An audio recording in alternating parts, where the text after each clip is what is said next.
All right, well, it is the off day for the Rangers, but we've got a show to kick off here. We're excited to bring you all of the news heading into this series against the Phillies. It's going to be a fun one, so join us on the DLLS Rangers podcast.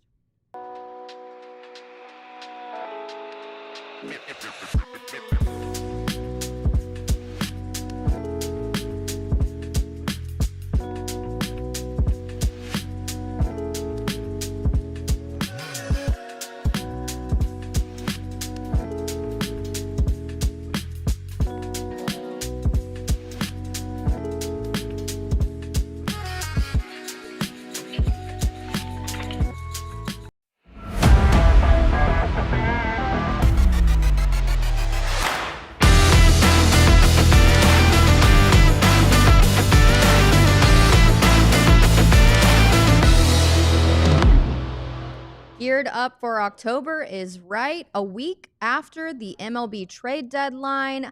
I'm Abby Jones. We've got Jeff Wilson, and our producer today, Ryan, is joining us. Great to be with you guys.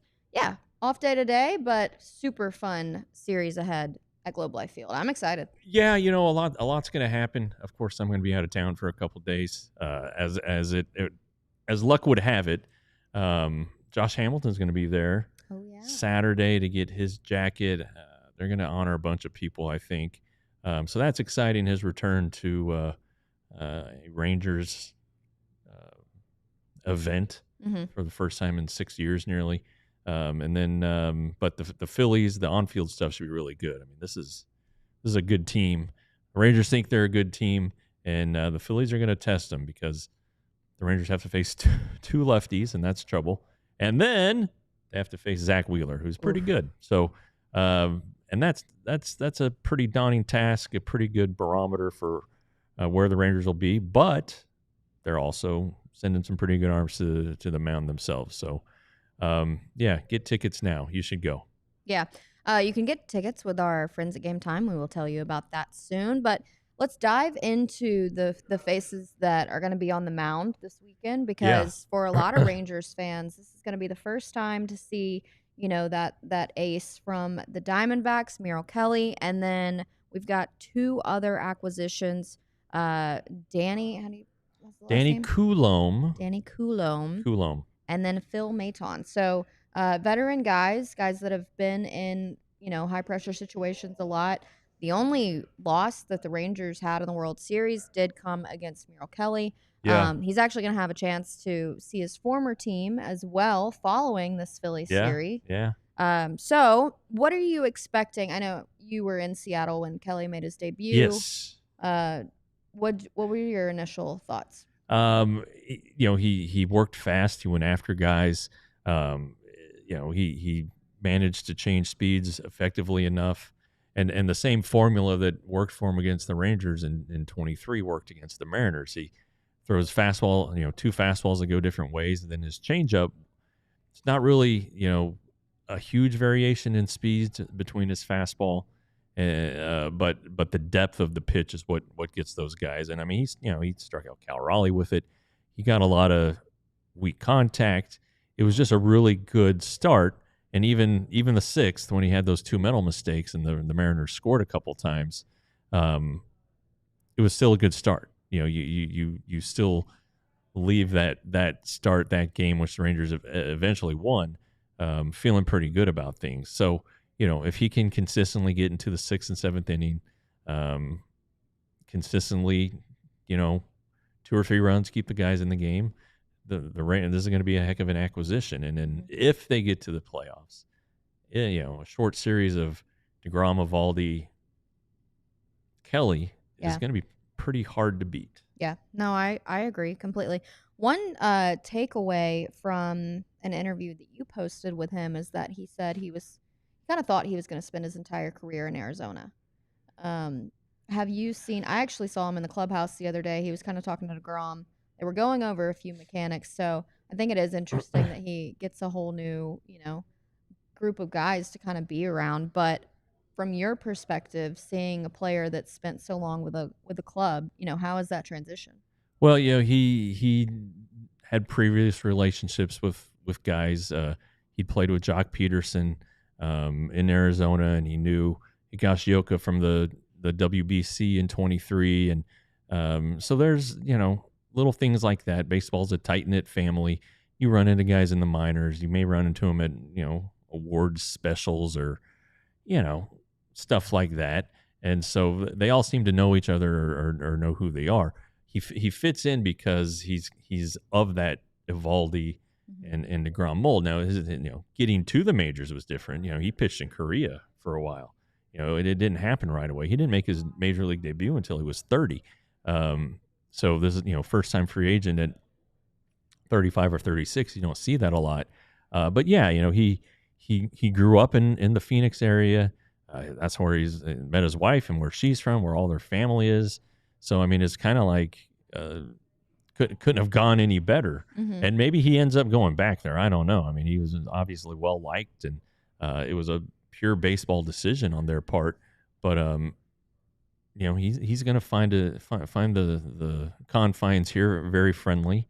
And, if they go far and if he's good, even if he's good and they don't go to the playoffs, Rangers fans are going to want this guy back, and they're going to have openings in the rotation. So, see what happens. But I bet he likes it here. Oh, yeah, no doubt. I mean, the best ability is availability as well. He's got 134 innings so far this season. I mean, when you have a guy like Jacob deGrom, which have you set a prediction of how many innings you think he's going to get to this season? Well, I mean, the preseason thing was always like 170 was kind of the mark. Or he said 30 starts. He said 30 starts while everybody else was saying 20 to 25, including Chris Young. Well, he's at 23 now, so he's gonna blow past it. He may get to 30, and they're in a position where he has to start. They can try to build in a day here or a day there, but they don't want to go 10 days without Jacob deGrom starting. So it's going to be interesting to see how they handle him down the way. He's at 22 starts. Next one is 23, which is going to be Saturday. Saturday sounds about right. Saturday. And then he probably has room to make 8 or 9 more and get to the 30. And I know people after the last one, and I probably am guilty of this too. We can go check the video if we want, but there might be some fatigue there was the thought, but he says no, he feels great, just as his command is off. And nobody studies himself like Jacob deGrom. Maybe Max Scherzer did, and maybe Evaldi does, but that's the class of pitcher you're talking about. Yeah. So this guy's going to figure something out. Because the velocity's there, the stuff's there, it's just not located right, and that's why you've seen 5 home runs in the last 2 starts and 10 runs in the last 10 and a third innings, I think. So he needs to be better, but like he said, I've had worse. Yeah. So this guy's not worried, and I don't think anyone with the Rangers is either. Right. All right, so they add Merrill Kelly, and then they've got Phil Maton and Danny Coulombe. Coulombe. It's going to take me a minute. It's like Coulombe. Yeah. All right. So far, 1-0, 0 ERA, 1 save. Yeah. Coulombe with the win, Maton with the save. And I mean, they got to the team last Friday and they pitched in high leverage situations on in both those first 2 days. Day off Sunday. Coulombe pitched so well in the 10th. The other night, Monday, to turn that double play to get the Rangers, give Josh Young the chance, and then Maton with the save on Tuesday, thanks to a really good double play behind him. These guys aren't going to overpower you, but they know how to compete. They know how to change speeds, and they've been in the fight for a long time. These guys know what they're doing. They know what change is like, having been traded and signing with new clubs. So they're not affected by that. So I think that you might be looking at closer by committee situation. I know that they like to have one guy, and maybe they go into each game thinking they have one guy, but you never know what's going to happen late in the innings, and matchups might dictate what they do. But I think they've become really, really comfortable really, really quickly with their 2 new guys. Right. And they're those older veterans too. I mean, later in the season, when you've got like a guy like Chris Martin too, I mean, that's three pretty solid vets that are coming out of the pen. Yeah, and we don't want to lose track of a guy like Sean Armstrong, who's been Yes. good. Hobie Milner, who just goes out and pitches whenever they tell him to, and does a great job. And I know nobody is as high on Robert Garcia right now, and I guess that includes me. But don't lose track of him. These are just temporary little hiccups he's having, and they're not hiccups; they're giant, disgusting belches. But don't think that he's through contributing to this bullpen, because there will be situations where they need a lefty, and if they're saving Coulombe for later in the game, they've already used Hobie, or Hobie's been throwing 9 straight days like it seems like he does. They need Garcia. He's gonna help them out, and they believe in him. Yes, he has options to the minor leagues. No, they're not going to send him down. So that's another name to watch. But when Martin comes back, yeah, probably in 2 to 3 weeks, it'll be interesting to see how they handle it. Because they're not dissimilar as far as who they are as pitchers. They all throw strikes around the plate, generally generate weak contact, but because they're around the plate, they give up some contact sometimes. So that's kind of the trap you fall into there. Let's take a look now at the American League standings. American League West, we're going to check those out because the Rangers, I mean, what are your thoughts on August? What do they need to do? Well, the key is to keep winning series. Not getting the sweep yesterday was disappointing, but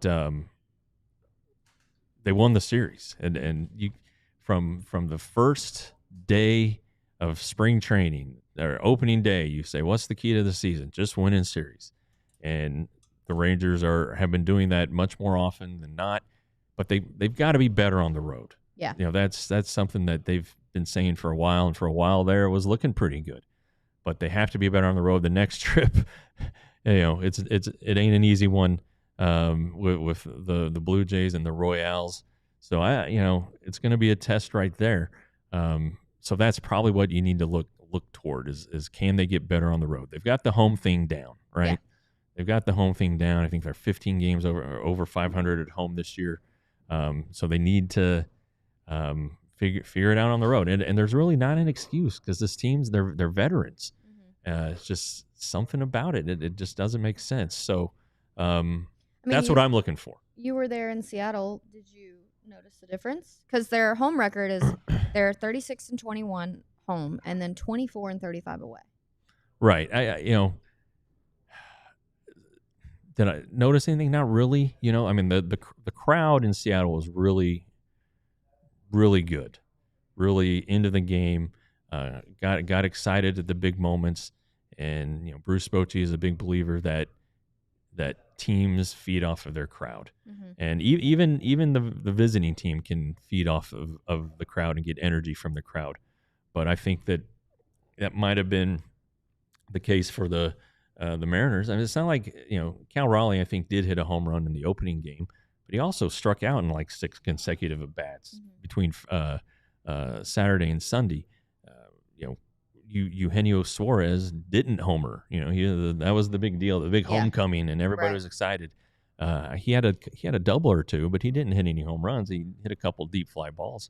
The Josh Naylor, again, not he's a interesting player. He has 21 steals now after last night, more steals than home runs. If you've never seen him before, that number would stun you. He's not the most mobile guy, you would think, but he's just kind of added a little punch to the lineup. They have Randy Arozarena batting first, which is kind of akin to Marcus Semien. Has the power to make it 1-0. Doesn't necessarily walk a ton, but there he is. You don't get a breath. The starting pitcher is in the fire from the very first batter. So it was a different Mariners team. But, and then the Angels series, it was just sloppy baseball. And maybe that was just a focusing. Maybe the focus factor is missing on the road. I'm not sure. But whatever it is, it needs to be fixed. No focus on the road. All right. Well, we are going to preview the Phillies series coming up. Stick around.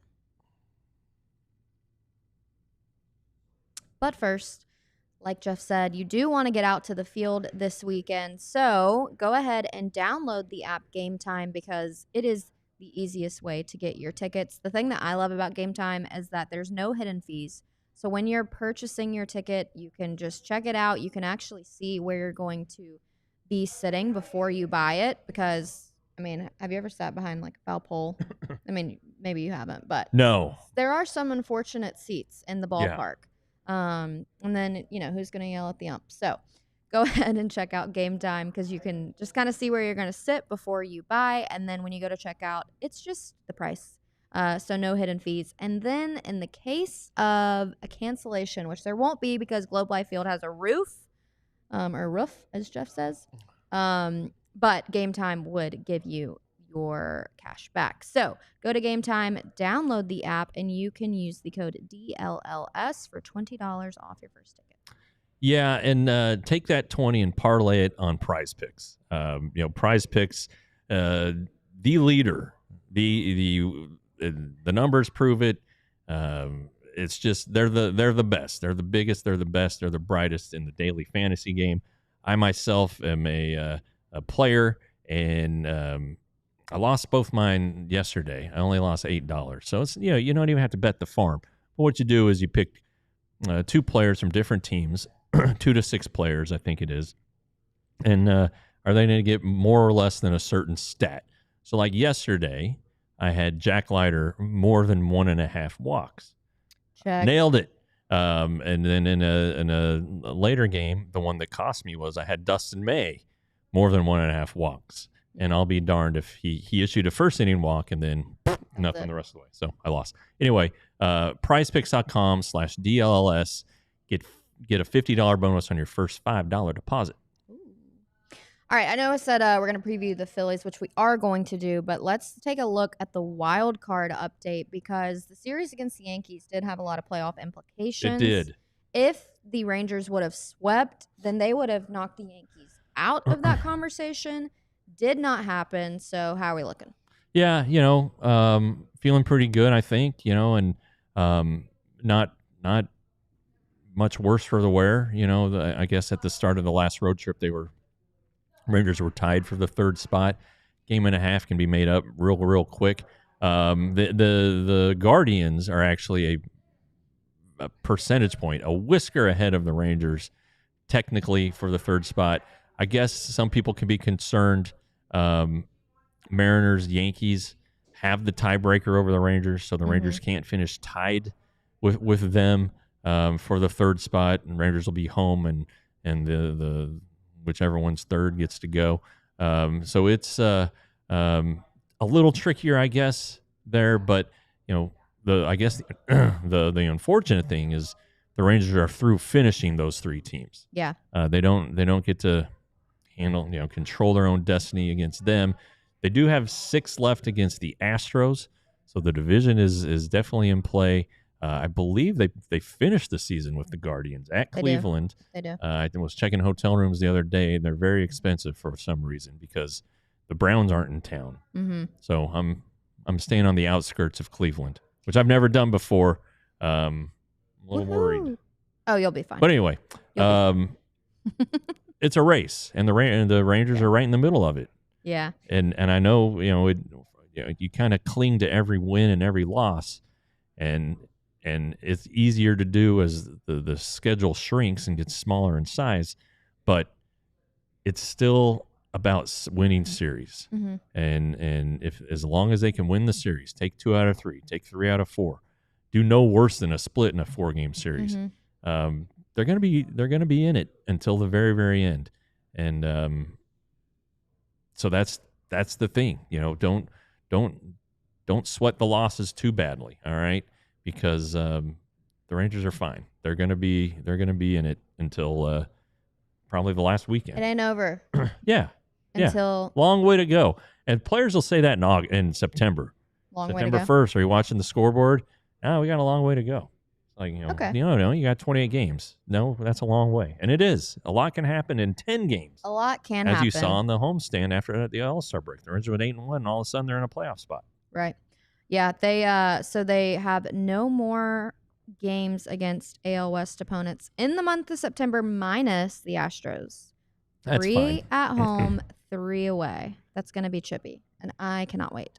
Yeah, there'll be some meaningful baseball, and if you look at the standing the schedule there in September, they're at Arizona. All right, got to win that series, right? Then you come home for the Astros and the Brewers. The Brewers are the best team in baseball right now, somehow, some way. Then you go to the Mets. That's not easy. Then you go to the Astros. So that's a hell of a 12-game stretch right there. Yeah. Come home for the Marlins. Okay, they're better this year, but you got to beat them. Home for the Twins.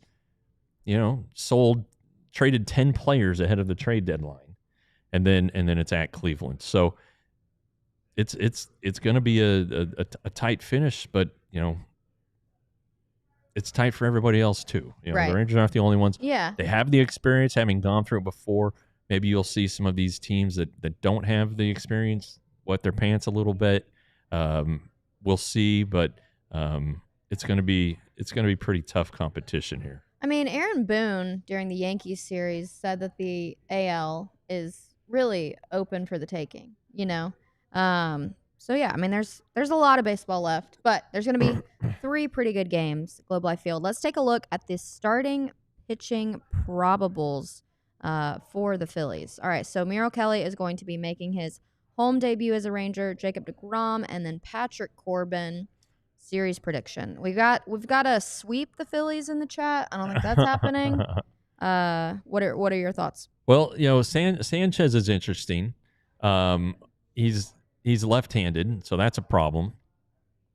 A lot of people thought he should have been an all-star. He was the Phillies equivalent of Nathan Eovaldi, and then when the Brewers rookie, the Misiorski, was selected as an alternate after 5 big league starts, Phillies were not pleased with that.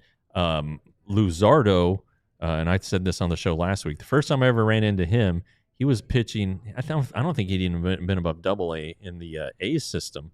He's pitching one day out there in Mesa, and he strikes out 12 Rangers in a spring training game. And so from that point on, I was like, hey, this guy's pretty good. He's been up and down. He's battled some injuries. This is his 3rd team, the Phillies are. And then Zach Wheeler, potential Cy Young winner over in that other league. But you get, Kelly, who we talked about, DeGrom, who we've talked about, and then steady Eddie Patrick Corbin over there. And he's going to have a familiarity with the Phillies. Actually, all 3 guys will be pretty familiar with them with their National League roots. So, it's gonna be a tight series. That's all you can say. And the Phillies made some additions at the deadline. Yep. Notably in their bullpen and their closer spot with Duran. David Robertson, I think, is going to debut with the Phillies this year. We remember him from last year, and I know a lot of Rangers fans wish he was back in the home clubhouse, but there just wasn't a lot of movement in the offseason with him, and the Rangers kind of got a sense that he wasn't sure he was going to play. Mm-hmm. So nothing ever really developed with him. I love the guy, tons of energy, fun, still going out. His season last year, 99 strikeouts at age 39, pretty darn good. So there's some intriguing storylines, some players to watch, and it's going to be a tight series. Yeah. The Phillies are a fun team to watch. I love what Dave Dombrowski's turned that club into. So they're first in the NL East. And then Kyle Schwarber. I mean, he's such a problem. He leads the team with 40 home runs, also leads the team in RBI with 94. Trey Turner leads the team hitting 284. So if you can maybe silence those guys, you got a chance. Okay, so Schwarber and Harper, left-handed hitters, but it's a pretty right-handed heavy lineup at times. I think Max Kepler gets in there against right-handers, the old Twins outfielder. But there's a chance for at least in the opening 2 games, for the right-handed hitters to be neutralized. Yeah, Schwarber's a problem when he walks a lot. He does strike out a lot. Um, and Harper always seems to come up with big hits. But if you kind of look at their team stats, Schwarber, he leads the National League with 40 homers, one ahead of Ohtani. But then it's a bunch of guys that 17 home runs, 14 home runs. Not a bunch of guys that are just Crushing. I mean, I would always be fearful of Bryce Harper. Beyond that, though, I don't know. You want to keep Trey Turner off base, for sure, because he's so fast. But it's not an overwhelming offensive club. Once you can get past the 2 big left-handed hitters, you're kind of like, okay, they're kind of Rangers-esque. They get on base a little more than the Rangers, probably have a little more slug, but it's not like they're running away like offensively. Like they could be better, which hopefully won't happen here. They do have a good batting average. They do. But again, it's like a bunch of guys at like 280 to 260. There's no 300 hitter on their team. Yeah. Well, I'll give him a credit to Nick Castellanos. Watched him a lot with Detroit, and I enjoy watching him as a player. But and if a celebrity dies, apparently he hits home runs every celebrity death. So we gotta hope sure those celebrities stay alive. All right, sacrificing things here. Well, how about this? The playoff odds for the Phillies to make the postseason. I mean, is the sky blue? It's 96%, and then 9% chance to win the World Series. They're just always a contender. Well, they're them and the Mets. They're so far ahead in the East. Yeah. That it's like whoever doesn't win, it's probably going to be the 4 seed or maybe the 5 seed. Because the Padres have moved within 2 of the Dodgers out west. But then the Central's not decided yet either, so it's a pretty top heavy league, they're going to be a tough out. Whoever wins the National League is going to be tough. Oh, for sure. In the World Series, real tough. What kind of momentum could this give the Rangers if they have success over this series? Because I feel like the Rangers do a good job of playing up to the level that they're facing. Yeah. Which can't say for everybody. Well, I think it would reinforce to them that, hey, we're a good team, and they can be really good. But I mean, the pitching's been so good that it keeps them in every game against the good teams and the bad ones. They're in it, and of course, we've been saying all year it could be a lot better, but they are probably better than what they were in the first half. The question is, how much better are they? And if they hit, if you can continue to get more from the offense, which we'll talk about here in the next segment, then you really like your chances. With the defense is so good, man, it's like it's right there for them. But yeah, if you beat the Phillies, you got to feel pretty darn good about yourself. I mean, I probably would. I'm also excited to see Duran make his outing with the Phillies as well. Oh yeah. He was just a big chit chat and trade deadline news and whatnot. And right. I always enjoy seeing people that you thought maybe. Did you think the Rangers had a chance getting him? No. It's interesting the things that you hear, and one of the things I heard was that the Twins, for their key pieces, so I guess Duran and Griffin Jacks and Joe Ryan, the starting pitcher, they wanted a package that included Sebastian Walcott, and the Rangers weren't doing that. Yeah, they just weren't going to trade Sebastian Walcott. So I don't think they got very far down the road at all with the Twins. But they were in on Bednar, and if they talked to Miller, I guess considering what the A's got from the Padres, then the A's obviously would have sought out Sebastian Walcott, and the Rangers weren't going to do that, especially in their own division. They don't want Sebastian Walcott to be a star in their division for 7 years before free agency. Right. Did you see Mason Miller gave up a home run on 104 mile an hour? Well, Josh Young hit the home run against him. It was last year, a walk-off homer, and I think it was a heater because Josh hit it down the right field line and was pretty late on it. So That's crazy. It is crazy, but that's like, It's the first one in Statcast era. oh really? Yeah. Yeah, but it's kind of like, the batter doesn't have to generate a whole lot. It's the Yeah. pitcher's velocity that's gonna help out too. So, um, Yeah, if you can see it and swing and make close your just eyes. a few things, Yeah, that's all you got to do. just a few things. All right, well, we are going to talk about a cooled off second half for a few guys. Hopefully, they can turn it around before the Phillies get into town, so stick around. So much rhyming on my part. A lot of rhyming. Are we doing Empire today? Well, we We're just doing will. floors. Yeah, floors, doors, chords. Trying to find things that rhyme with floors. There you go. Empire today doesn't need any tricked up stuff. They're the leaders in flooring, and they're a OG sponsor of ours. We're almost at the 1 year mark, and Empire Today has been around since day one, and it's still the same offer. That's how generous they are. $350 off new floors when you go to empiretoday.com/DLLS. Like we always say, they want to give you the home field advantage to the point that they're going to come to your home and make it easy for you. Schedule a free in-home estimate. They'll help you pick out the best matches, the best firmness of the wood, whether you should get tile or carpet. They're going to help you figure out one of the great mysteries in life, which is flooring. So give them a call and schedule your in-home estimate and visit empiretoday.com/DLLS, $350 off new flooring. Floors would be a big purchase because you gotta they last how many years? Well, hopefully a lot, but Ballpark 20. I don't know. I mean, ours haven't lasted that long because it just depends on the wear and tear. Like our kids should have got Empire today. Torn up our woods, so we gotta call Empire today. You do. While you're at it, with all the money that you save, go ahead and spend, but not really splurge, because they're pretty affordable on some Shady Rays. Shady Rays has a ton of different eyewear that you can choose from. You can also get polarized options, but they're durable, but they are not crazy on your bank account and wallet.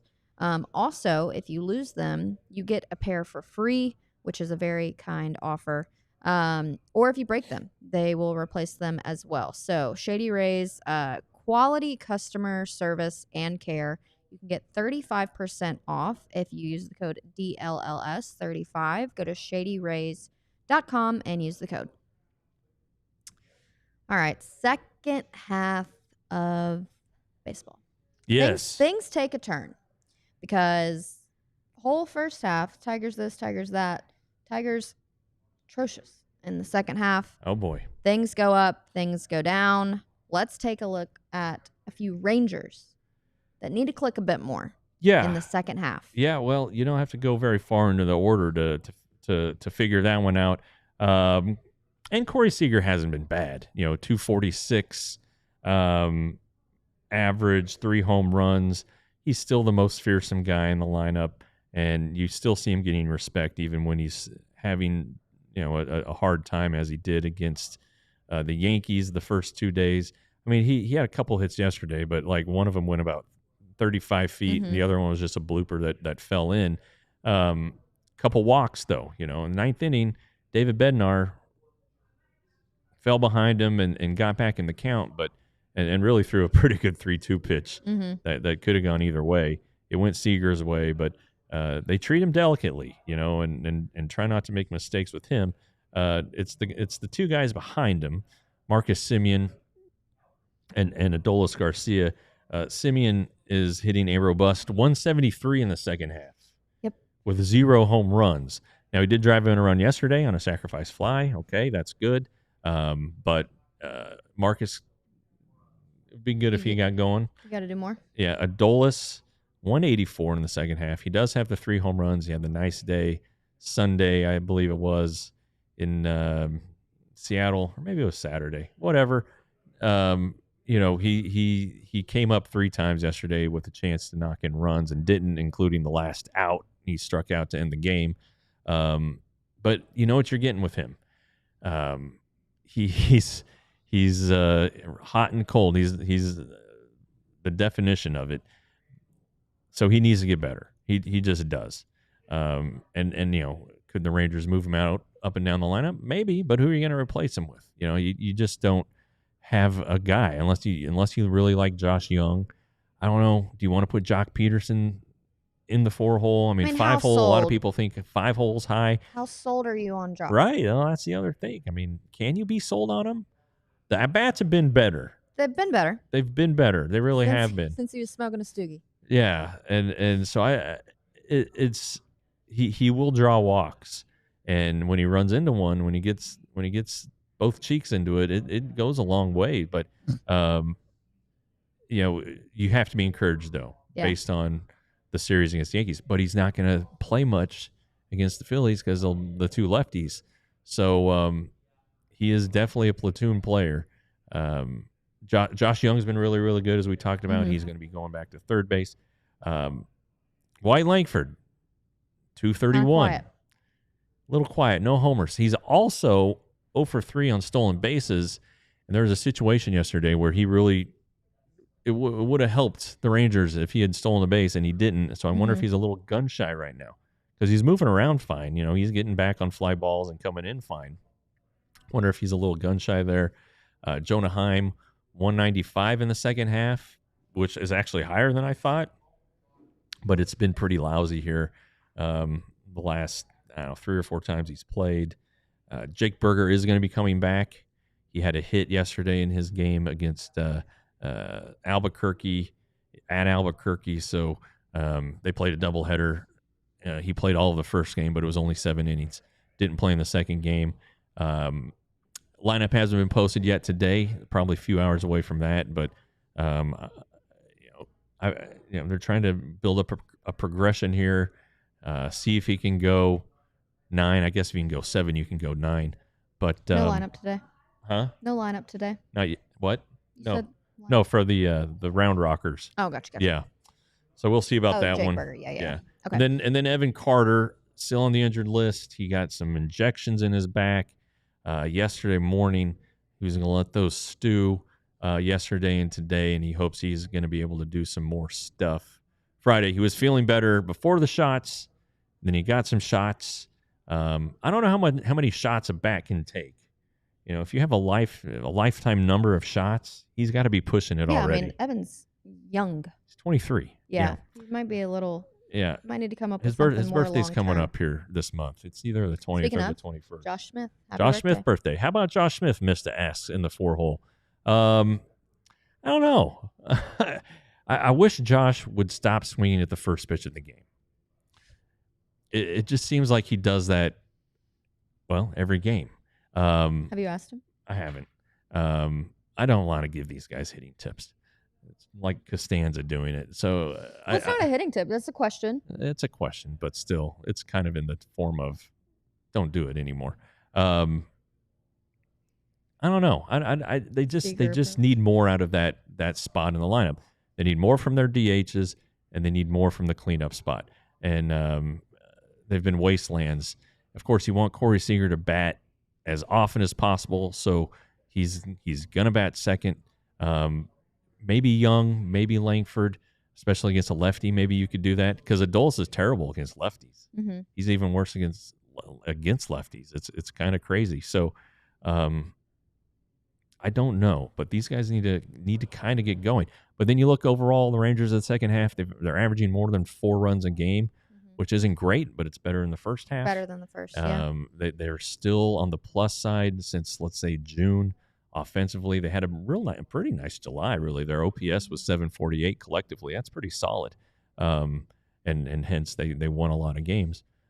But, again, you can't fall into the rut you fell into in the first half to start the first half, because if you do, it's not going to get any better. Playoffs are not going to happen. You're going to be facing good teams with good pitching, so you got to figure out a way to beat those guys as well. Obviously, they've got the firepower to do it. It's just they got to get everybody firing. What do you think about the shuffling of the lineup? Because, years prior, I mean, heck, even last season, I mean, it was it was Marcus Semien lead off, Corey Seager behind. Like, it was a pretty sturdy lineup that rarely got shuffled. Well, that's Bruce Bochy believes in lineup continuity. He thinks it helps the guys knowing that when they come to the ballpark, they know where they're going to bat. And for some guys, it's pretty much been written in stone. I just think that you try to ride the hot bats. If that were the case, then Kyle Higashioka could be batting third. But so there's certain places you have to do it. You have to construct it a way that you don't line up. And they did this in Seattle. Line up a couple base cloggers, in Tellez and Peterson, and then if you put lefties back to back down in the lineup that you're going to pitch hit for, that makes it kind of easy for the opposing team to force you into some moves late in games. I do wish that they had, at the deadline they didn't add a bat, and I know they wanted a catcher. And I think we're kind of, for a couple reasons, Kyle's health has been tenuous at a couple times this season. And he is their guy. He's the guy they want to go with more often now, but you got to watch the hamstring. If they had added Joey Bart from the Pirates, one of their targets looks a little different. And you might have seen Joey Bart in there at DH too, kind of like they use Jonah at DH sometimes. It didn't happen. They still need a catcher. There's some veteran guys out there who would probably take a minor league deal, and maybe in September you go with the third catcher. A guy like Omar Narvaez, everybody remembers his name, right? So maybe that's a name to keep an eye on. Eric Haas, the former Tiger, he was with the Brewers until they traded for Danny Jansen. So there are some veteran guys out there that you can probably get kind of cheap, especially as they get closer to September and potentially want to be part of a team's playoff push. You might be able to get them, say, hey, go to Round Rock for 2 weeks, and on September 1st, when our rosters expand, we'll call you up. Right. So there are some opportunities there. Right. And Boch didn't say, he's like, it's not an excuse, but the original lineup hasn't been out very often. I mean, a handful of times, if anything.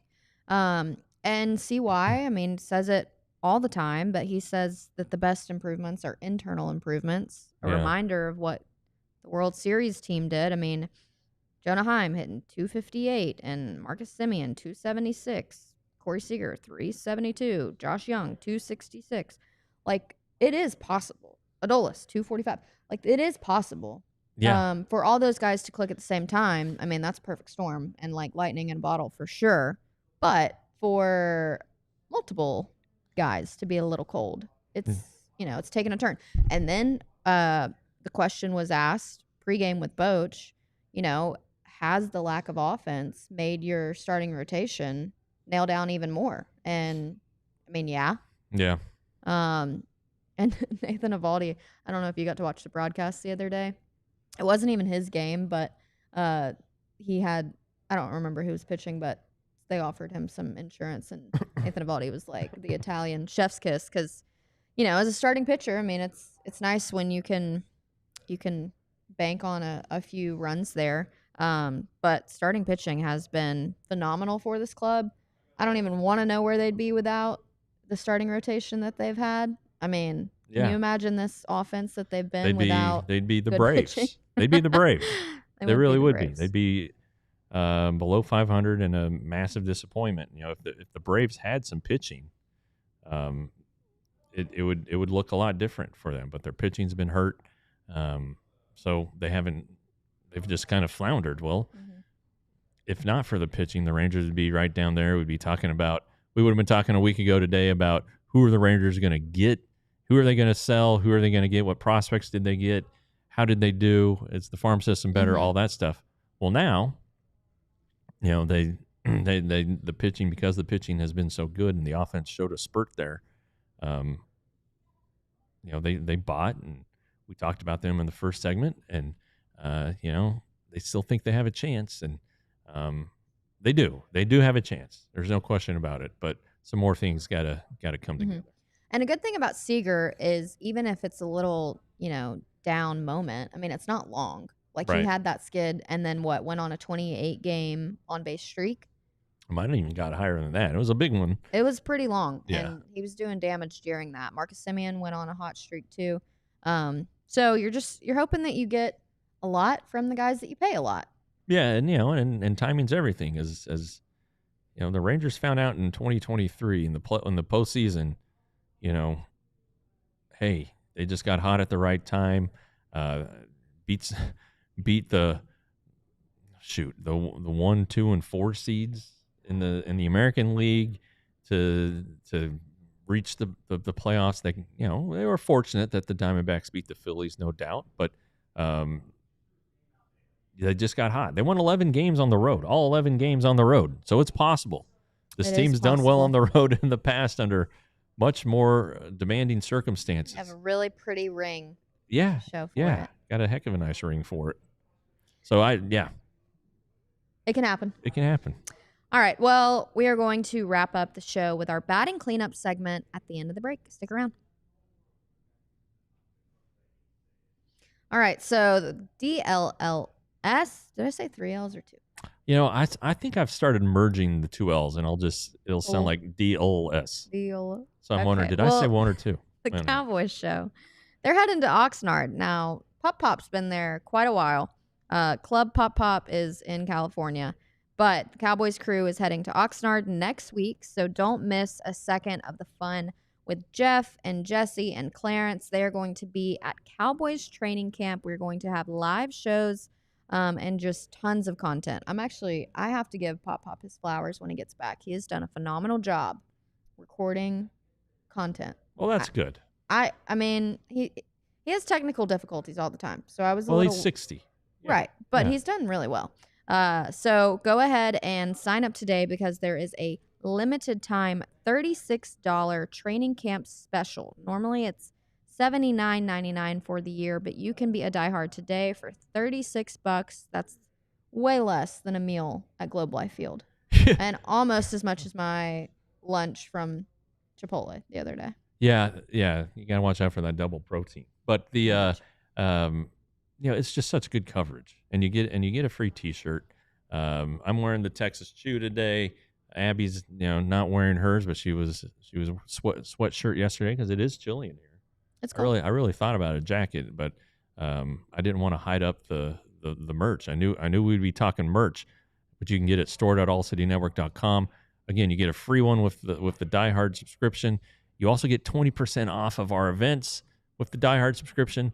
And I think Ardell was making some reference to this. Rangers or the Cowboys are going to Vegas, and so is the DLS Cowboys crew. The 15th through the 18th of November, a fun weekend to gamble on football. TrueFanTravel.com. Go check them out. Ooh, fun. All right. There was a little bit of a collab this weekend at Globe Life Field, and I'm talking about IndyCar. Did you get a chance to? I listened in on Pato O'Ward, who, if you hear the name Pato O'Ward, you're thinking, oh man, he must be a redheaded Irishman. No, he's born in Mexico, grew up in San Antonio, and he's one of the stars of the IndyCar series. He's also in the McLaren developmental program for F1. So you may not see Pato around these parts for long, but he was in at Globe Life yesterday throughout the first pitch. Met with Bruce Bochy. Loved the height difference there. Yeah. Pato is 5'8" and Boch is 6'3". I mean, 5'8's being generous. Okay, these race car drivers are not big people. I've been around them. That was how I kind of went back when I was a Cub reporter. I covered NASCAR and the IndyCar series, which was then the Indy Racing League. And these guys, that was the thing that shocked me the most, is how small they are. And you get crammed into one of those little tubs in the open wheel world. You don't see any 6'7" guys. These are tiny guys. But anyway, tickets are on sale for the Grand Prix of Arlington, which is in middle March next year. It's going to be through the Entertainment District, and they're going to get up to speeds of 185 going down Randall Mill. So I saw the straightaway. So they're going to come around Jerry's World there on, I guess that's I don't know which one that is. Anyway, they're Nolan Ryan, I think. So they're going to come around, and it's a straightaway down Randall Mill. They're going to get to top speed of 185 miles per hour until they get to Ballpark Way. So they're going to go in front of the hotels and Texas Live and in between the Choctaw and Globe Life Field. Then right there at Ballpark Way, they're going to slow down to 185. Mhm. Then they're going to go up Ballpark, which has a little hill, so it's going to be a little elevation change. And they don't go to Division. I think they go to Cowboys Way there, and then they'll slide past the southwest entrance of Globe Life Field. The pits are going to be right in that area. It's going to be a lot of fun. It's a different kind of racing. It's not TMS. It's not just turning left for 200 laps, 300 laps. It's left and right.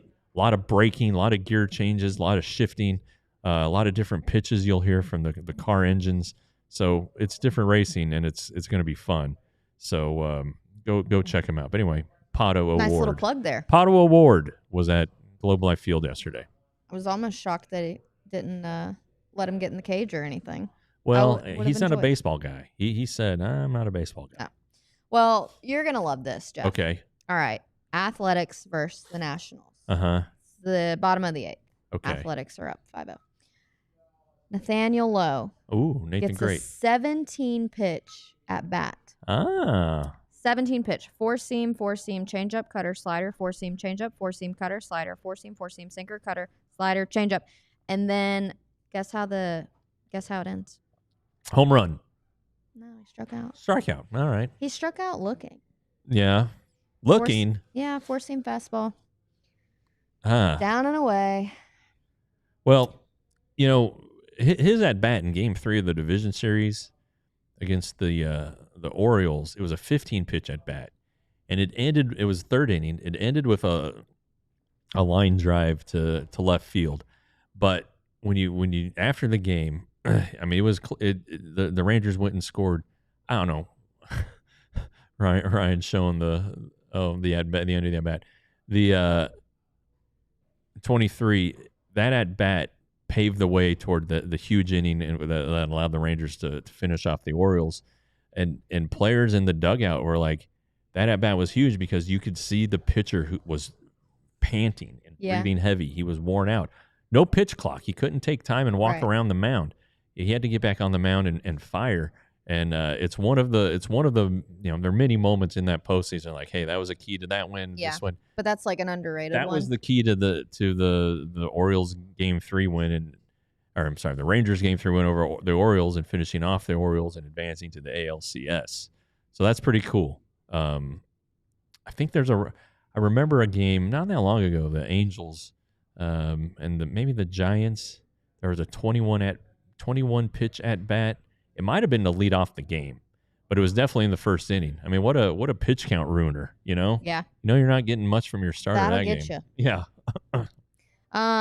Hey, now that you've got a little time, what are your thoughts on Nathaniel Lowe not being on the Rangers anymore? He's hitting .222 this season. His WAR's in the minus. 64 RBI and 15 home runs. Yeah, it's not great.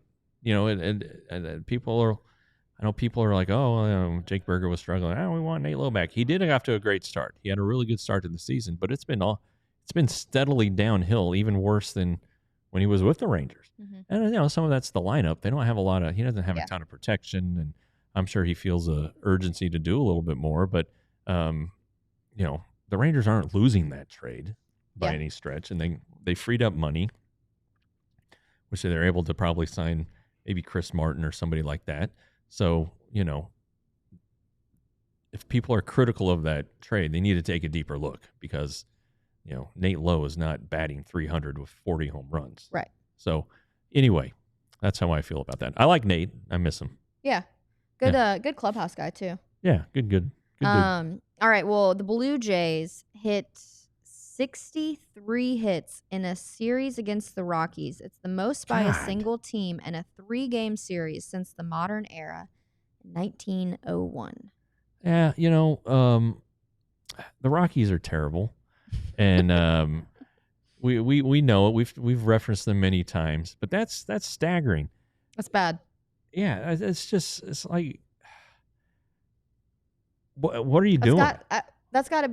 I wonder what percentage of the Blue Jays like hits this season that Game is. against it's I'm probably gonna look like it up. 2%, 1 or 2%.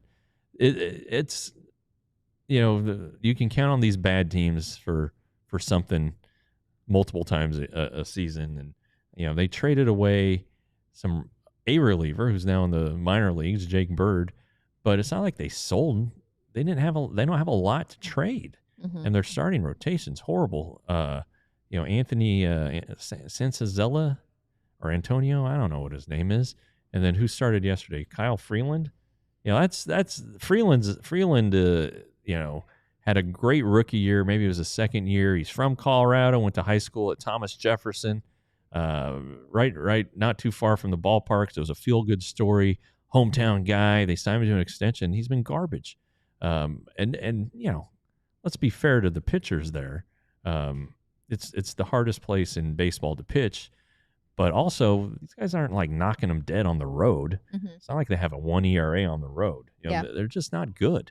And so, and Freeland's kind of one of the disappointments. They really thought they had something with him, and it just hasn't worked out. I don't know what direction they're going. They got not Jackson. They got Ethan Holiday. What kind of fell in their laps. People thought he was the best talent in the draft, so they got him, signed him up, but. What are you doing? Who are you going to put around him? Yeah. They don't have anybody. Yeah. They just don't. Right. It's kind of like the Pirates and Skeens. Yeah.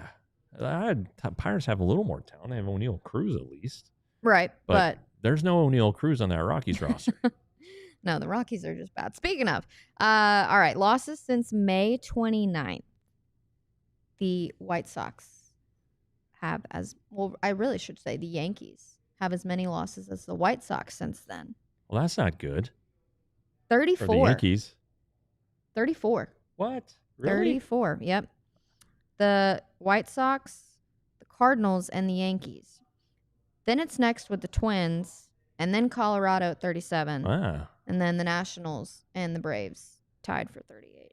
Golly. And the best Braves. is 16 losses for the Brewers since May 20. Yeah, that one's not hard to believe. They're whatever magic formula. The problem is, and I said this last week, the Brewers don't have a superstar, at least not yet. Yeah. And the superstars play pretty big in the postseason. Well, let's chat about this. Since May 29th, the Astros and the Rangers have both lost 26. Well, all right. Yeah, again, the Astros were due to cool off, and they did on each side of the break, and so they're going to start getting some pitchers back. That Arrighetti, isn't that how he says his name? It looks like spaghetti, but with an A. I'll take it. He came back last night, but they still have some injury issues. Still, I don't know what the timeline is on Jeremy Pena. Maybe he's coming back soon. But Carlos Correa, everybody's excited about Carlos Correa. You know what? You're out. He's not that good Oof. anymore. He's You're a singles hitter. Okay. I think maybe Pena is back, but he just recently came back. I don't know about the really good player Yordan Alvarez. He's still got his hand issues, and Yep. They don't know what it is apparently, so that's not good.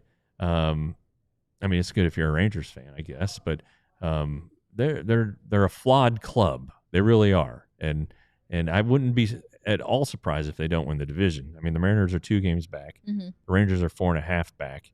It wouldn't shock me one bit if the Astros don't even make the playoffs. So that's kind of where they're at. Frosty segment. Oh, well, yeah, maybe it'll come back and bite me in the ass, but I've been right about them so far this year. Okay. All right. What about this? Nathan Eovaldi has allowed a total of 8 earned runs in his last 80 innings pitched. Doing the math here, that's pretty good. That's pretty good. Yeah, one out of every 10. Is so good. It's I hope he wins the Cy Young. The Rangers have never had one. Wild. I should be soon learning what assignment I have for the voting this year. So, if he's right there, and You're penciling even if him he's in. a qualifier or not, you can still vote for non-qualifiers.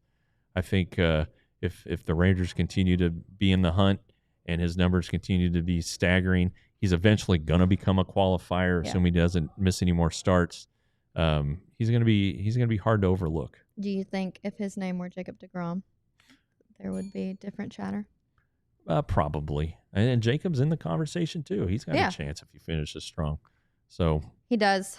All right. Well, we're going to wrap it up here on the DLLS Rangers podcast. Thanks for hanging out. We all silly like the mayor.